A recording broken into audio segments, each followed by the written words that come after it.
तर पहा सर्वांनी आता इकडे लक्ष द्या. बघा महेंद्र आणि विराट असे दोन मित्र आहेत. ठीक आहे, समजा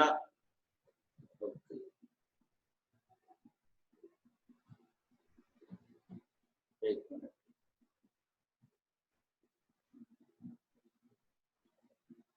हे बघा असा महेंद्र आहे आणि हा विराट आहे. ठीक आहे, असे दोघं जण. महेंद्र आपण म्हणूया की समजा हा महेंद्र आहे आणि इथं आहे विराट, असे दोघं जण आहेत. राईट. महेंद्रचं मास किती दिलेलं आहे? 75 kg. बरोबर आहे. हा महेंद्रचं मास आहे 75 आणि विराटचं आहे 80 kg. राईट. आणि ते एकमेकापासून 1 मीटर अंतरावर बसलेत. बघा हे बघा इथं दिलेलं आहे 1 मीटर अंतरावर तिथे बसलेले आहेत. सो इथून कंप्लीट त्यांच्या सेंटर मधलं अंतर आहे दिस इज 1 मीटर. राईट. चला ही डायग्राम समजली का सर्वांना? मी काय काय काढलंय ह्या डायग्राम मध्ये? Yes or no? डायग्राम समजली का? Very good. चलो ठीक आहे. आता त्यांनी काय म्हटलंय की ह्या दोघांमधला ग्रॅव्हिटेशनल फोर्स किती असेल? तर सिंपल आहे. अगोदर काय गिव्हन डेटा बघा पुस्तकामध्ये अगोदर जे दिलंय ते मी तुम्हाला प्रॉपरली समजून सांगतो असं म्हटलंय. ठीक आहे. तर अगोदर तुम्ही काय करायचंय, बोर्डामध्ये प्रश्नाचं उत्तर लिहिताना अगोदर असा गिव्हन डेटा लिहायचा प्रॉपरली. माझा तुम्हाला माहिती आहे हे बघा हे मास आहे m1. हे जे दिसतंय ना हे मास आहे m1. हे दुसऱ्या मित्राचं मास आहे आपण त्याला म्हणतो m2. राईट. ग्रॅव्हिटेशन न्यूटनचा जो फॉर्म्युला आहे युनिव्हर्सल ग्रॅव्हिटेशनचा तो जर आपण बघितला तर बघा तुम्हाला इथं दिसेल बघा. ठीक आहे. काय म्हणतो हा फॉर्म्युला? फोर्सचा फॉर्म्युला बघा हा आहे. राईट.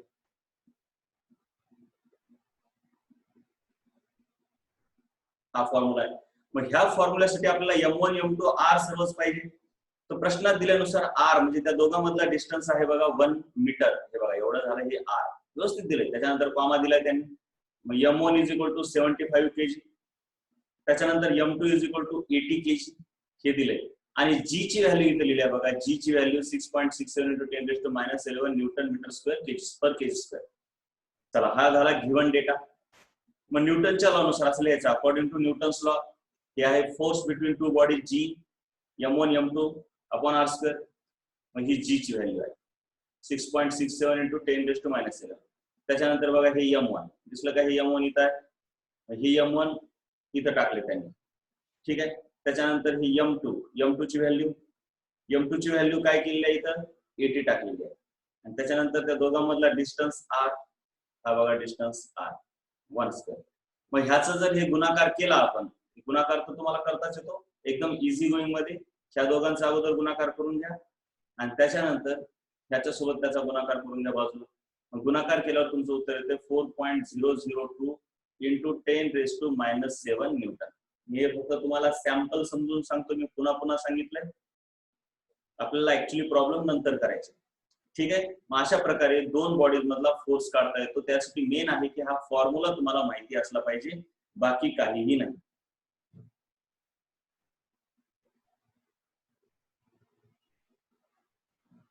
चला त्याच्यानंतर मग इथं दिलंय बघा त्यांनी अतिशय छान प्रकारे द ग्रॅव्हिटेशनल फोर्स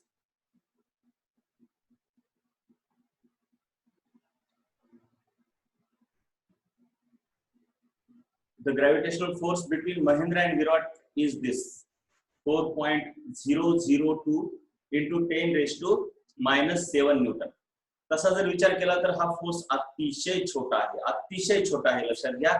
म्हणूनच आपण जरी दोन मित्र एकमेकाच्या शेजारी बसलो तर एकमेकाला आपण अट्रॅक्ट करत नाही. मग हा न्यूटनच्या पहिल्या लॉ वरचा प्रश्न झाला. म्हणजे युनिव्हर्सल ग्रॅव्हिटेशनल लॉ ह्याच्यावरती हा प्रश्न होता Gm1 m2 upon r square याच्यावरती प्रश्न होता. राईट. त्याच्यानंतर चला इकडे बघूया काय ते. चॅट करा, काही अडचण असेल तर चॅट करा, मी आहेच इथं समजून सांगायला. चला नेक्स्ट क्वेश्चन इथंच दिलाय बघा. प्रश्न वाचा अगोदर, प्रश्न वाचून घ्या. एक्झाम्पल 2.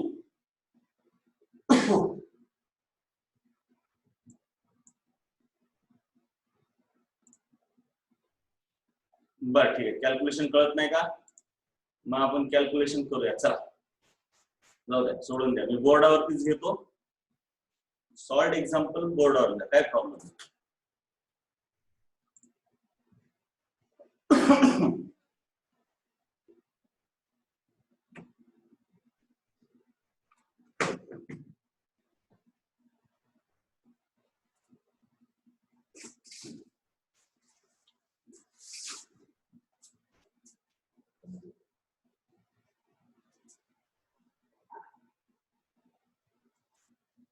तर पहा काय म्हटलं आहे आपण मागच्या एक्झाम्पल मध्ये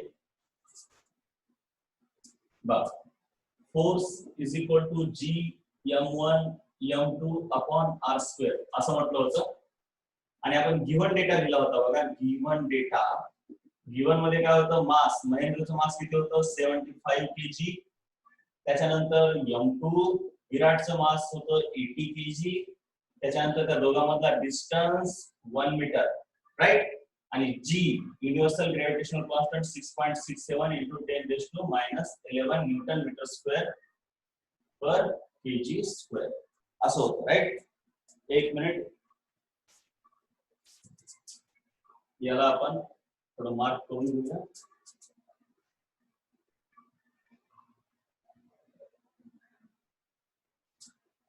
ठीक आहे.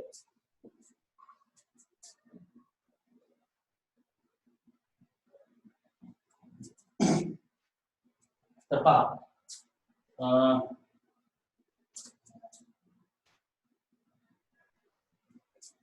6.67 × 10⁻11 newton metre square per kg square. आता ह्याला आपल्याला काय करायचं आहे, फॉर्म्युल्यामध्ये टाकायचं आहे. तर बघा फॉर्म्युला म्हणजे हा आहे. So the force between these two dies will be 6.67 × 10⁻11. हे दिसतं का?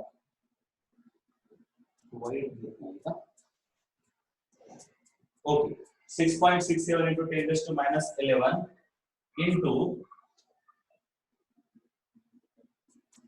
m1, हे बघा m1 75 into m2 that is 80, हे बघा m2 divided by, ठीक आहे बसलंय. ओके. आणि r म्हणजे 1 मीटर, त्याचा स्क्वेअर. मग आता हे कॅल्क्युलेशन कसे करायचे बेटा? हे कॅल्क्युलेशन तुम्ही बाजूला करायचे. आता जे सॉल्ड एक्झाम्पल आहेत ते काही तुम्ही लिहून घेऊ नका, मी फक्त तुम्हाला समजवण्यासाठी सांगतो. तर बघा,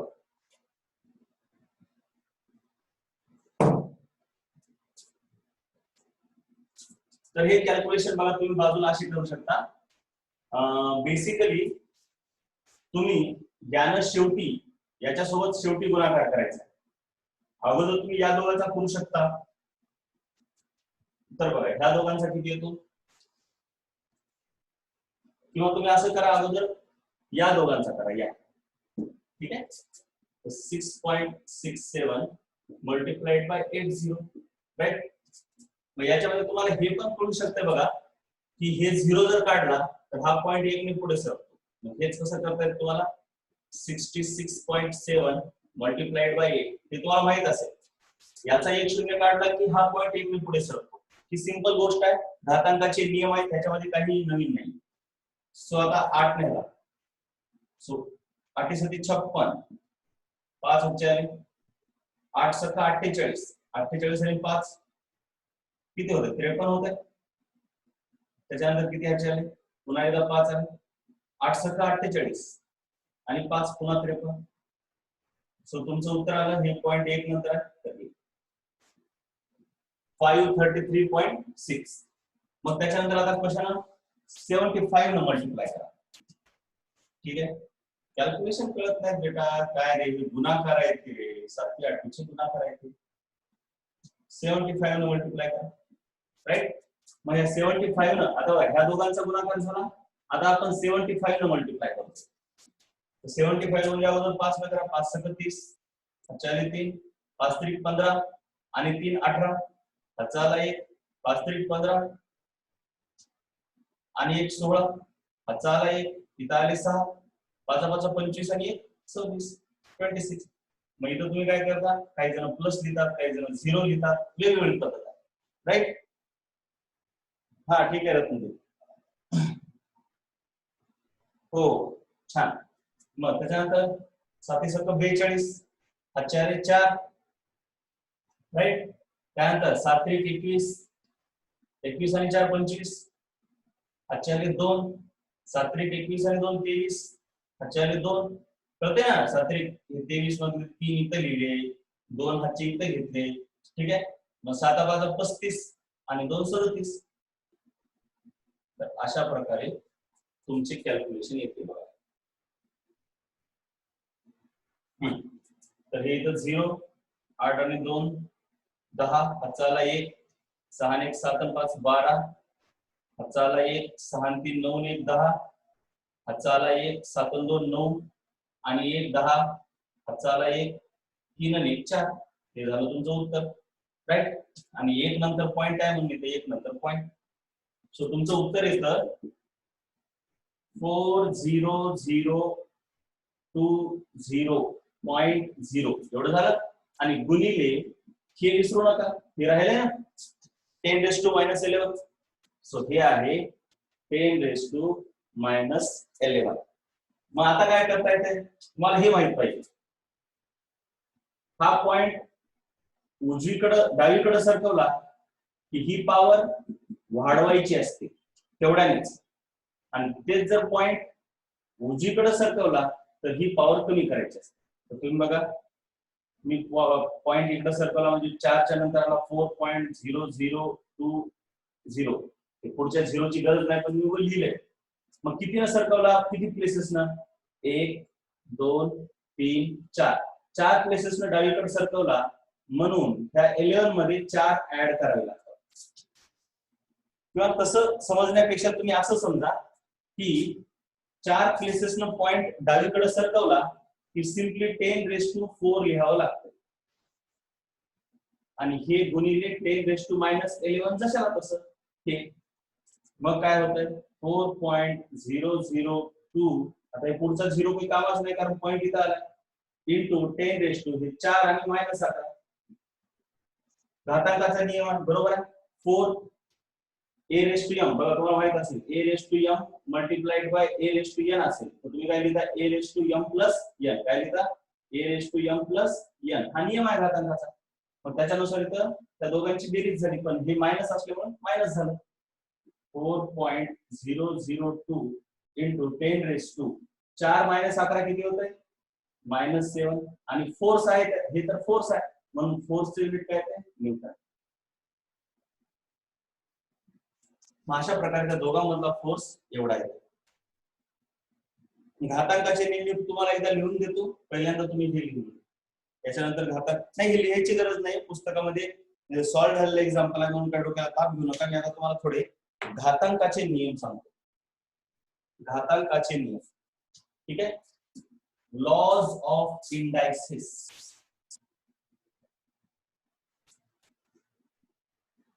सॉल्ड एक्झाम्पल लिहून घ्यायचेत का, येस ऑर नो सांगा बरं जरा एकदा तुमच्या मनावर. सॉल्ड एक्झाम्पल लिहून घ्यायचेत का, येस ऑर नो? ओके. तसं सॉल्ड एक्झाम्पल मध्ये आपण कमीच वेळ घालूया, कारण ते तुम्ही एनिवेज पाहून समजून घेऊ शकता. त्याच्यानंतर बघा, आता घातांकाचे लॉज ऑफ इंडायसिस, ते कॅल्क्युलेशन कन्फ्यूज का होतात.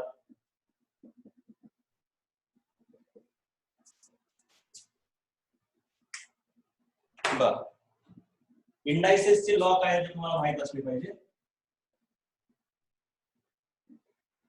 a⁻m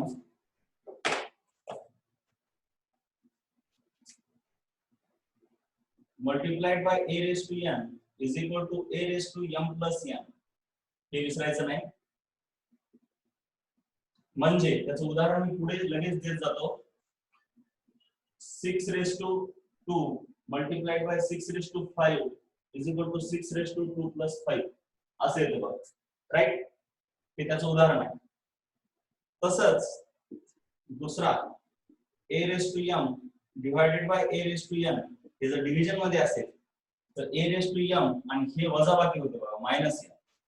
उदाहरणार्थ 8 raise to 5 divided by 8 raise to 11 असेल तर हे होत आहे 8 रेस टू 5 मायनस 11. ऑफकोर्स ह्याचं उत्तर काय येते, 8 रेस टू 5 मायनस 11 किती येते सांगा बरं जरा मला एकदा कमेंट मध्ये. Come on, very fast. Comment मध्ये सांगा 5 मायनस 11 किती. Come on.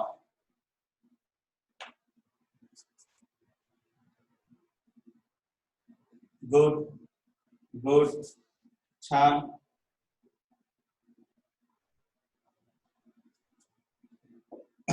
गुड.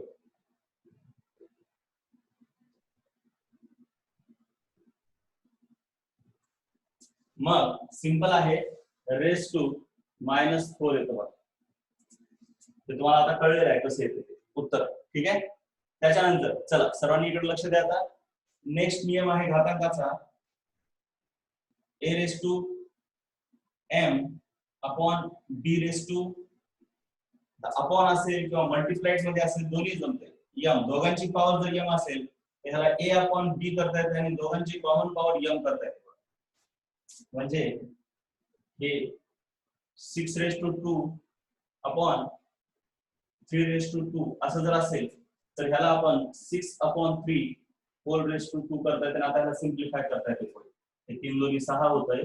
पण हे आपला मेन नियम हाच आहे. पुढे म्हणजे सोपं जाते, म्हणजे 3 दोन्ही 6 आणि हे वरचा पॉवर आणि हे उत्तर येते 4. त्याच्यानंतर आहे fourth law, A raise to M गुणिले बी रेस टू एम. म्हणजे मी काय म्हणालो, इथं बघा इथं पायासारखा आहे बेस, ह्याला म्हणतात बेस, ह्याला म्हणतात पॉवर. बेस पॉवर बेस, किंवा ह्याला म्हणतात इंडेक्स, बेस इंडेक्स. इथं बेस सारखा आहे, इथं पॉवर सारखी आहे, परंतु बेस वेगळा आहे. मग बेस आणि पॉवर दोघांपैकी कोणतरी एक सारखं पाहिजे, काहीतरी नियम लावता येतो. इथं काय होते, एम ला दोघांच्या पॉवर मध्ये लिहितात, A into B raise to M. कधी कधी नियम ह्याच्या उलटा लिहितात, A B raise to M असेल हे एम ह्याला पण येतं आणि ह्याला पण येते, म्हणजे नियम ह्याच्या उलटा पण लिहितात हे असा करून. आणि जास्त वेळा हाच कामाला येतो, हा इकडून इकडे जायचा. म्हणजे ए बी ते पण लिहून देतो तुम्हाला बघा कसं असतं. समजा ए गुणिले बी भागिले सी रेस टू एम असेल तुमच्याकडे असं असेल, ठीक आहे. तर तुम्हाला काय करता येते माहिती आहे का, ए ची पॉवर एम मल्टिप्लाइड बाय बी ची पॉवर पण एम. म्हणजे ही एम प्रत्येकाला वाटता येते, पण इथं गुणाकार आणि भागाकार पाहिजे. बेरीज असेल तर नाही करता येत, ऍडिशन मध्ये नाही करता येत असं. Divided by C raise to M. मग मी एकच उदाहरण घेतो याच्यासाठी. हे चौथं उदाहरण नाही घेतलं तरी चालतं बेटा, याला चौथा नियम म्हणूया आपण डायरेक्टली, त्याची काही गरज नाही. चौथा नियम बघा, समजा 9 into 3 divided by 2 raise to 4 असेल तर हे होणार 9 raise to 4 multiplied by 3 raise to 4 divided by 2 raise to 4 असं होतं बघा. चला हे सर्व नियम लिहून द्या बरं सर्वांनी अगोदर. Come on, write them down.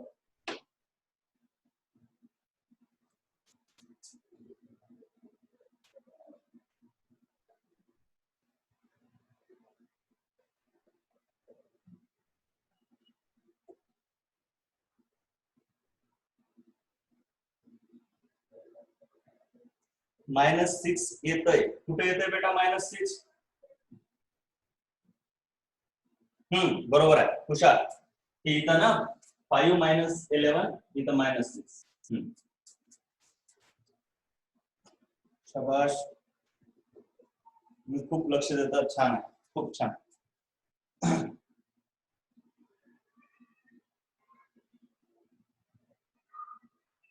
चला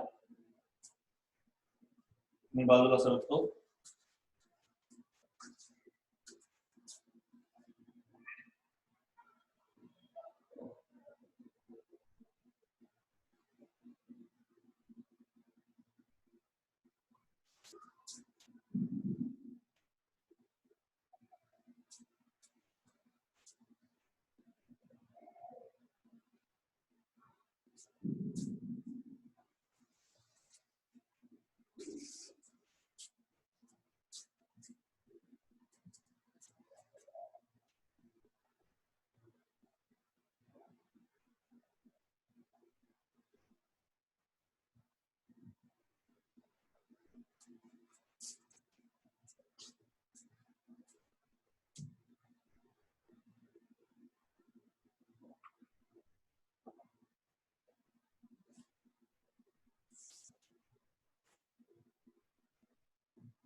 झालं.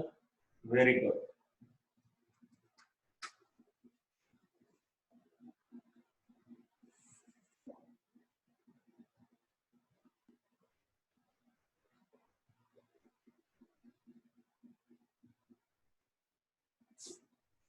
तुम्ही एक लक्षात घ्या, हे जे चालू आहे त्याला फिजिक्स आपण म्हणतो, राईट? तुम्हाला माहितीच असेल. हे जे फिजिक्स आहे ना बेटा, हे चलतंय मॅथमॅटिक्स वर. माझं ऐका आपण. आणि 12th क्लासमध्ये जर तुम्हाला चांगला डॉक्टर आणि इंजिनियर होण्याचं स्वप्न जर कोणामुळे भंग होत असेल तर तो एकमेव विषय आहे, त्याला म्हणतो आपण फिजिक्स. त्याला काय मला बदनाम नाही करायचं, पण त्याचा सिरियसनेस तुमच्यामध्ये आला पाहिजे. आणि मॅथमॅटिक्सवर प्रेम करायचं. हे लक्षात घ्या, काही जणांना उजळते मला मॅथ्सच येत नाही. काय तसं करायचं नाही रे. काय छोटे छोटे एक्झाम्पल सॉल्व्ह केले की मॅथमॅटिक्स येतेच. काय मोठी गोष्ट नसते बघा.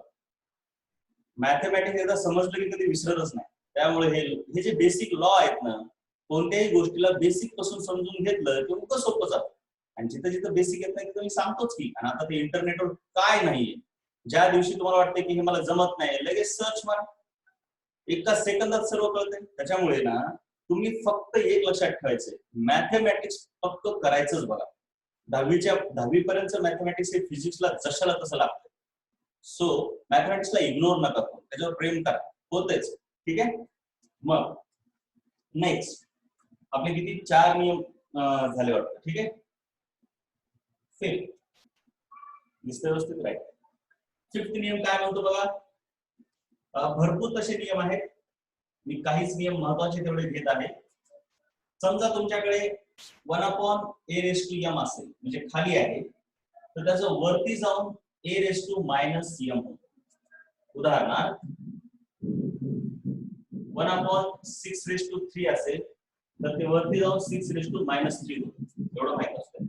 किंवा इथं जर मायनस असेल तर वरती जाऊन प्लस होतं. जर मायनस असेल तर वरती जाऊन प्लस होतं. म्हणजे असं उलट होतं. त्याच्यानंतर 6वा नियम, कोणतीही संख्या रेस टू पॉवर 0 असलं की त्याचं उत्तर ऑलवेज 1 येतं. म्हणजे 3⁻0 किंवा 15⁻0 किंवा -2⁻0, त्या सर्वांचं उत्तर येतंय 1. हे अतिशय कामाचे नियम आहेत, हे तुम्हाला माहिती असू द्या. चला, हे घातांकाचे ढोबळ मारणे हे सर्व काम. आणखीन एक आहे महत्वाचा नियम घातांकाचा, a⁻m आणि ब्रॅकेटच्या वर n असेल तर ह्याचं उत्तर येतंय a⁻m मल्टिप्लाइड बाय n. म्हणजे 5⁻2⁶ असेल तर ह्याचं उत्तर येतंय 5⁻2 × 6, दॅट इज 5⁻12. परंतु हे माहिती असू द्या की a⁻m⁻n असेल आणि असा ब्रॅकेट नसेल तर मग त्यावेळेस तुम्ही असं नाही करायचं. नो, नाही करायचं. असं जशाला तसंच ठेवा, त्याला मल्टिप्लाय करू नका मित्रांनो. हे माहिती असू द्या की m⁻n राहतंय, not equal to m × n, not equal to m × n. ह्याचं उदाहरण देऊ का तुम्हाला बघा. जर तुमच्याकडे असं असेल 8^2 तर इथं तुम्हाला काय करावं लागेल 8 म्हणजे हे असं असते A^m म्हणजे ह्याचा अर्थ अगोदर ह्या दोघांचा पॉवर काढून घ्यायचा असतो ना की त्यांचा गुणाकार म्हणजे 2^3 हे अगोदर सॉल्व्ह करायचं म्हणजे काय होतं 8 2 चा क्यूब काय येतो बेटा 8 असं उत्तर येते ना की असं येते नॉट इक्वल टू लिहायला म्हणजे असं येत नाही म्हणतो मी असं येत नाही म्हणजे या दोघांचा गुणाकार नाही होत कारण इथं ब्रॅकेट नाही ब्रॅकेट कुठंच नाही म्हणजे ब्रॅकेट इथं आहे असं समजून घ्यावं लागते सो 8^6 असं येत नाही this is wrong this is correct मला सांगा बरं जरा हा नियम आणि हा नियम ह्या दोघांचा फरक कळला येस और no come on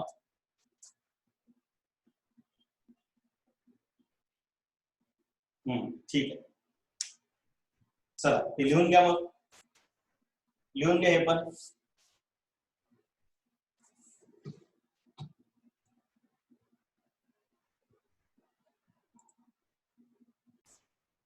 so let's move forward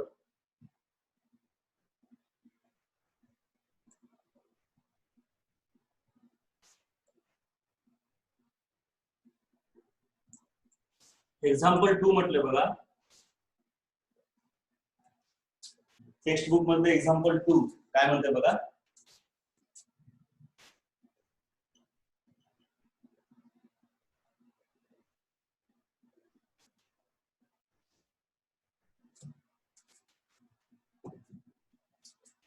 in above example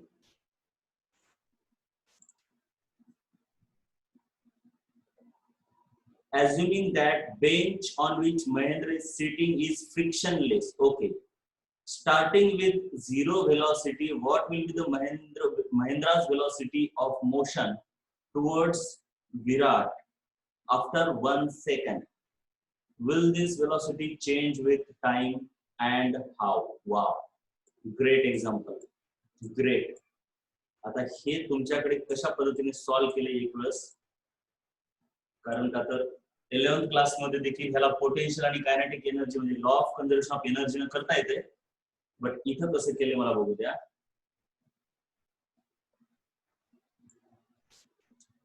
तर मला वाटलंच होतं हे चुकीच्या पद्धतीने केलेलं आहे तुमच्या पुस्तकामध्ये लक्षात घ्या आता तुम्ही म्हणसाल की सर असं कसं सांगतो तुम्हाला काळजी नका करू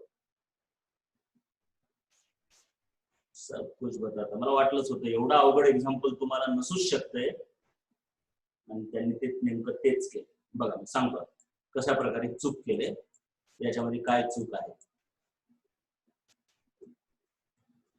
क्वेश्चन बघितल्याच मला कळलं होतं बघा की एवढं अवघड एक्झाम्पल तुम्हाला असणं शक्य नाही राईट असं शक्य कसं काय कारण त्याच्यामध्ये law of conservation of energy वापरावा लागतो आणि law of conservation of energy तुम्हाला वापरता येणं एवढं सोपं नाही एवढ्या लवकर तुम्हाला ते येणार नाही थोडं थोडं येतं तुम्हाला तर बेसिकली काय केलं बेटा हा महेंद्र आहे आणि हा विराट आहे हे आहे बेंच बरोबर आहे ठीक आहे बघा फक्त कळलं का बघा म्हणजे मी सांगतो तुम्हाला काय चूक आहे ते आणि तुम्हाला बस कळते का सर्वांना तर कळलं माहित नाही मला कळेल का नाही परंतु मी प्रयत्न करतोय आणि हा बेंच फ्रिक्शनलेस आहे म्हणजे हे दोघे एकमेकाला ओढतात म्हणजे हे एकमेकाच्या जवळ येतील म्हणजे एकमेकावर अट्रॅक्टिव्ह फोर्स लावायला ना तर मग सिंपल आहे एकमेकाच्या जवळ यायला पाहिजे आपण ज्यावेळेस बेंचवर बसतो त्यावेळेस आपण पण एकमेकाला असे ओढतो पण आपण एकमेकाच्या जवळ का येत नाही कारण का तिथं फ्रिक्शन असते जरी त्या विराटने या महेंद्रला इकडं ओढलं तरी फ्रिक्शन काय करते इकडं ओढतंय आणि म्हणून आपण जागेवर थांबतो हे कळलं तरी येस और नो हे कळलं का सांगा येस और नो एकदा चला फटाफट ग्रॅव्हिटेशनची थिअरी हा खरं तर 25% आहे प्रॉब्लेमच खरे तुमचे 75% आहेत समजण्यासाठी ओके तर बघा त्यांनी काय चूक केली आहे त्यांनी काय केलंय मग हे फ्रिक्शनलेस असल्यावर तर हे एकमेकाला ओढतील मग त्यांनी असं केलंय किंवा महेंद्रला इकडे ओढण्यात चाललंय म्हणजे महेंद्र हळूहळू इकडे पळायला लागेल राईट मग एका सेकंदानंतर ह्या महेंद्रची व्हेलॉसिटी काय असेल असं विचारलं आणि त्याच्यासाठी मग त्यांनी काय केलं, महेंद्रवर काहीतरी फोर्स लागला. चला आता आपण महेंद्रला एकट्याला बघूया. महेंद्रवर काहीतरी फोर्स लागला, मग महेंद्रमध्ये काहीतरी ऍक्सेलरेशन तयार होईल. ऍक्सेलरेशन म्हणजे काय, फोर्स अपॉन मास. माझं पुस्तकामध्ये जे उदाहरण दिलंय त्याच्यात फोर्स खूपच कॉम्प्लिकेटेड आहे, म्हणून मी ते घेत नाही. सोपं घेऊया आपण, काहीतरी सोपं करूया करायला समजण्यासाठी, आकडे सोपे घेऊया. समजा महेंद्रवरती फोर्स लागायला आहे 150 न्यूटन, 150 न्यूटन, आणि महेंद्रचं मास आहे 75 kg. तर महेंद्रमध्ये ऍक्सेलरेशन किती येणार, 2 मीटर पर सेकंड स्क्वेअर, राईट. 75च्या दुप्पट मुद्दाम. मग त्यांनी काय केलंय, महेंद्रचं ऍक्सेलरेशन 2 मीटर पर सेकंड स्क्वेअर असणार असं म्हटलंय, आणि हळूहळू ही बॉडी इकडे सरकत जाणार ह्या ऍक्सेलरेशन. मग इनिशियली तर महेंद्र जागेवर थांबला होता म्हणून त्याची इनिशियल वेलोसिटी 0 आहे. आपल्याला जे गिवन डेटा आहे तो असा लिहिता येतो, महेंद्रची इनिशियल वेलोसिटी 0, त्याचा ऍक्सेलरेशन 2 मीटर पर सेकंड स्क्वेअर, टाइम किती वेळानंतर, 1 सेकंदानंतर काढायचे, त्याची फायनल वेलोसिटी किती असेल. एवढं सोपं केलं त्यांनी पुस्तकामध्ये. So v is equal to u plus at हा फॉर्म्युला वापरलाय. u 0 आहे, प्लस ऍक्सेलरेशन त्याचं 2 आहे, आपण काढलं फोर्स भागिले मास वरून, गुणिले टाइम 1 सेकंदानंतर काढायचे. सो त्याची velocity after 2 seconds 2 metre per सेकंद असेल. 1 second after 1 second 2 metre per सेकंद असेल, असं त्यांनी उत्तर काढून दिले. मला सांगा हे झेपलं का, हे कळलं का तुम्हाला? सांगा आधी मी जे केलं ते. यस और नो? हे जे मी केलं, अगोदर ऍक्सेलरेशन काढलं आणि त्याच्यानंतर v is equal to u plus at न काढलं, राईट. कळलं? आता ह्याच्यामध्ये प्रॉब्लेम काय आहे ते सांगतो तुम्हाला, चूक काय आहे ते सांगतो, ठीक आहे. म्हणजे आतापर्यंत तुम्हाला कुणाला चूक कळली नसेल. चला, कुणाला चूक कळलंय का, यस और नो सांगा. चला, ह्याच्यामध्ये चूक काय आहे ते कुणाला कळलंय का, यस और नो सांगा. कम ऑन, यस और नो, कम ऑन. चूक आहे का, राईट. नाही कळली तुम्हाला, कारण ती कळूच शकत नाही. तुम्हालाच माहिती, कुणालाच कळणं शक्य आहे, तुमच्या सरांना पण कळणार नाही. ही त्यालाच कळू शकते ज्याला 11th क्लासचे प्रॉब्लेम ते पण चांगले येतात, नुसते येतात नाही, एकदम परफेक्टली आलं पाहिजे, एकदम परफेक्टली. ऍक्च्युली हा प्रश्न जेईच्या लेवलचा आहे, जे की तुम्हाला 10वीत टाकला. म्हणूनच मला बघितल्या वाटलं की हे असं शक्यच नाही की 10th क्लासच्या मुलांना असा प्रश्न असेल. सो बघा, मी सांगतो की यांनी चूक काय केली आहे. चूक काय केली आहे कुणाला विचारून बघा, नाही कळणार बघा, तुमच्या कोणते सर असतील त्यांना. याच्यात असं आहे बेटा की ही बॉडी जशी जशी इकडे येते, 1 सेकंदानंतर इथं आली, ठीक आहे, नो प्रॉब्लेम. आपण काय केलंय की इथून इथं येईपर्यंत तिच्यावर फोर्स फक्त 150 न्यूटन लागतो असं समजलंय. आता न्यूटनचा युनिव्हर्सल लॉ काय आहे, F is equal to G m1 m2 upon r square. मग ही बॉडी म्हणजे महेंद्र विराटने लावलेल्या फोर्समुळे इकडे चाललाय. मग मला सांगा, 1 सेकंदानंतर तो इथं आलाय, पण अर्ध्या सेकंदानंतर इथं असेल. इथं असताना त्याच्यावरती 150 न्यूटन फोर्स लागला, नो प्रॉब्लेम. पण अर्ध्या सेकंदानंतर तो इथं आलाय, तर इथं आल्यावर पण त्याच्यावर 150 न्यूटनच लागेल का 150 न्यूटन पेक्षा कमी लागेल का त्याच्यापेक्षा जास्त लागेल? मला कमेंट करून सांगा. मोर, लेस और सेम. कम ऑन, बघूया कुणाचं डोकं चालतंय. मोर, लेस और सेम. मोर, लेस और सेम. तर अशा प्रकारे आहे बघा, तुम्हाला पण लक्षात येणं अवघड आहे ते. मोर म्हणणारे डोकं लावतायत. So let me please explain की मोर का. बघा, आता ह्या दोन बॉडीज मधला अंतर, जसाच महेंद्र इकडे यायलाय, महेंद्र इकडे यायलाय, तर ह्या दोघांमधला दोघांमधल्या अंतरला आपण काय म्हणतो, आर. दोघांमधल्या अंतरला काय म्हणतो आपण, आर. ओके. तर महेंद्र जसं विराट कडे चाललाय तसं आर इन्क्रीज व्हायला का डिक्रीज व्हायला सांगा. चला, आर इन्क्रीज व्हायला का डिक्रीज? अरे सांगायचं फटाफट, तुम्हाला कळण्यासाठी की सर सतत उत्तर द्यावे लागतील, तरच तुम्हाला हा चॅप्टर कन्सेप्च्युअली कळणार आहे बेटा. कशामुळे मग घाबरतात? ग्रॅव्हिटेशनला, राईट. मग आर डिक्रीज व्हायला एवढं तर कळलं सर्वांना. मग हे फॉर्म्युला बघा, दोघांमधल्या फोर्स मध्ये आर इन्व्हर्सली रिलेटेड आहे. मग इन्व्हर्सली रिलेटेड असल्यावर आर जर डिक्रीज झालं तर एफ डिक्रीज होईल का इन्क्रीज होईल सांगा. इन्व्हर्स रिलेशन आहे ना फोर्स आणि आर मध्ये. हा, आता कळलं धनंजय, व्हेरी गुड. इन्क्रीज होते, आता तुम्हाला कळलं. म्हणजे तुम्हाला डायरेक्ट विचार नाही करतायत, परंतु जर तुम्हाला प्रॉपरली सांगितलं तर तुम्ही राईट विचार करता. म्हणजे मला काय म्हणायचं, पुन्हा एकदा सांगतो बघा. जसा जसा हा महेंद्र इकडे जातो तसं तर विराट जागेवर थांबत नाही, तो पण इकडे येत असतो. तर तुम्हाला आणखी थोडं सोपं करण्यासाठी मी काय करतो की महेंद्र इकडे चाललाय, जसजसा महेंद्र इकडे जातो तस तसं आर डिक्रीज होते, आणि जसजसं आर डिक्रीज होते तस तसं एफ इन्क्रीज होते. हे वाक्य कळलं? हे वाक्य कळलं का? जसजसं आर डिक्रीज व्हायले, दोन बॉडीज एकमेकाच्या जवळ आल्यात म्हणजे आर डिक्रीज व्हायले, आर डिक्रीज झालं की एफ इन्क्रीज होतं. एफ सेम राहतं का? नाही. पण त्यांनी काय केलंय की इथून इथपर्यंत फोर्स फक्त 150 न्यूटन राहतो असं म्हटलंय, आणि मग त्याच्यामुळे त्यांचं ऍक्सेलरेशन पण तेवढंच राहते असं म्हटलं. पण नाही, आपण बघायलो जसजसा महेंद्र इकडे जातो तसतसं त्याच्यावर लागणारा फोर्स इन्क्रीज होतो. आणि मला सांगा जसजसा फोर्स वाढत जाईल तसतसं ऍक्सेलरेशन वाढेल का कमी होईल? सांगा, हे इक्वेशन बघून सांगा, इन्क्रीज होईल का डिक्रीज होईल? एफ जर वाढला, बघा मी पुन्हा एकदा सांगतोय, महेंद्र जसं जसं इकडे चाललाय तस तसं आर डिक्रीज व्हायला, आर डिक्रीज झाले तस तसं ह्या इक्वेशन नुसार एफ इन्क्रीज व्हायला, एफ इन्क्रीज व्हायला म्हणजे ह्या इक्वेशन नुसार ऍक्सेलरेशन इन्क्रीज होत जायला पाहिजे, डिक्रीज होत जायला पाहिजे का सेम राहायला पाहिजे? गुड. आता कसे शाने रस्त्यावर आले तुम्ही? अरे असं आहे ते, एवढं मॅथमॅटिकल विचार करावा लागतो आणि हायली इंटरेस्टिंग असते, लक्षात घ्या, तुम्हाला पण मजा येते हळूहळू. सो जसजशी ही बॉडी इकडे चालली आहे तशी तसं फोर्स वाढत चाललाय, आणि म्हणून तस तसं ऍक्सेलरेशन वाढत चाललंय. म्हणजे इथं जर 2 मीटर पर सेकंड स्क्वेअर असेल तर इथं 3 होणार, इथं 4, मग 2.5 होणार, इथं 3 होणार, 3.5 होणार, 4 होणार. पण आपण इथून तिथून ऍक्सेलरेशन काय पकडले? 2च. ठीक आहे नाही? v is equal to U plus at, आपण इथून तिथून ऍक्सेलरेशन 2च पकडले, परंतु ऍक्सेलरेशन तर सतत चेंज व्हायले. ऍक्सेलरेशन सतत चेंज व्हायले म्हटल्यावर हे इक्वेशन वापरता येत नाही. हे इक्वेशन केव्हा वापरता येते? जर ऍक्सेलरेशन कॉन्स्टंट असेल तर. आता ऍक्सेलरेशन बदलत गेल्यावर काय करायचं हे तुम्हाला नाहीये, इंटिग्रेशन करावं लागतं. तुम्ही डोक्याला ताप घेऊ नका, इंटिग्रेशन करावं लागतंय, तुम्ही काय डोक्याला ताप घेऊ नका त्याचा. पण हे प्रश्न तुमच्या सिलेबसच्या आवाक्यातलंच नाहीये, म्हणूनच मी म्हटलं होतं. मला एवढंच म्हणायचंय, पुस्तकामध्ये काय चूक झाली हे कळलं का तुम्हाला? एवढंच मला सांगा. कमा यस और नो?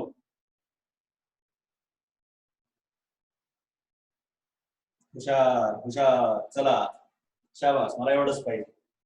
मग आता बघा तुम्ही आणखीन कोणाला तुमच्या सरांना वगैरे विचारायचंय का? क्रॉस चेक करून बघा, कागणे सरनं असं सांगितलंय म्हणायचं, बघा काही राईट आहे का रॉंग आहे, बघा तुम्ही विचारून, काय टेन्शन घेऊ नका. त्याच्यामुळं हा प्रश्न पुस्तकात सोडून दिलाय, परंतु ते चुकीच्या पद्धतीने सोडून दिलाय. तर मला माहित नाही पुस्तक बनवणारे लोक, ऍटलिस्ट महाराष्ट्र स्टेट साठी आपण पुस्तक बनवायलो तर जरा विचार करायला पाहिजे. पण जाऊ द्या, आपलं काम आहे फक्त सांगणे विद्यार्थ्यांना की बाबा इथं चूक आहे, ठीक आहे. तुम्हाला कन्सेप्ट मध्ये कुठं फिसकू देत नाही, काळजी करू नका. हे पुस्तक काही टेन्शन घेऊ नका. महाराष्ट्र बोर्डाच्या पुस्तकामध्ये कुठे कुठे चुका आहेत मी तुम्हाला राईट सांगतो. सो हे सोडून द्या मग हा प्रश्न. Let me C.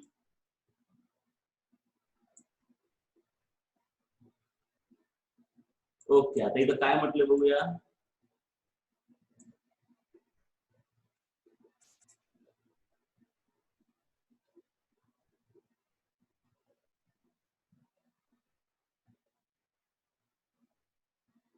The acceleration will also not remain constant. दिले त्यांनी, दिले.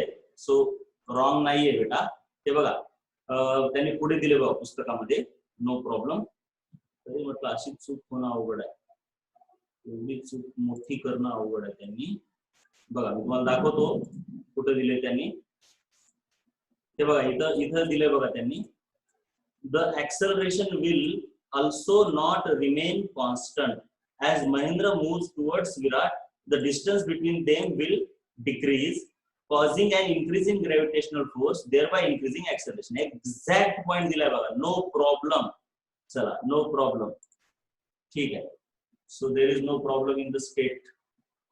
म्हणजे त्यांनी सुरुवात केलेली आहे तशी, पण नंतर त्यांनी करेक्ट सांगितलं. So no problem. चला, पुस्तकामध्ये सांगितलेलं आहे. गुड.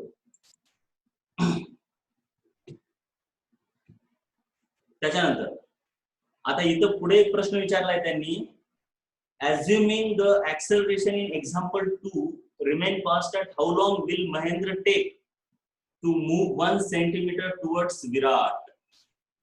चला, आता आपला टाइम झालेला आहे, कळलं नाही, भरपूर वेळ झालाय, हे आपण उद्या घेऊ. ठीक आहे, सर्वांना बाय बाय.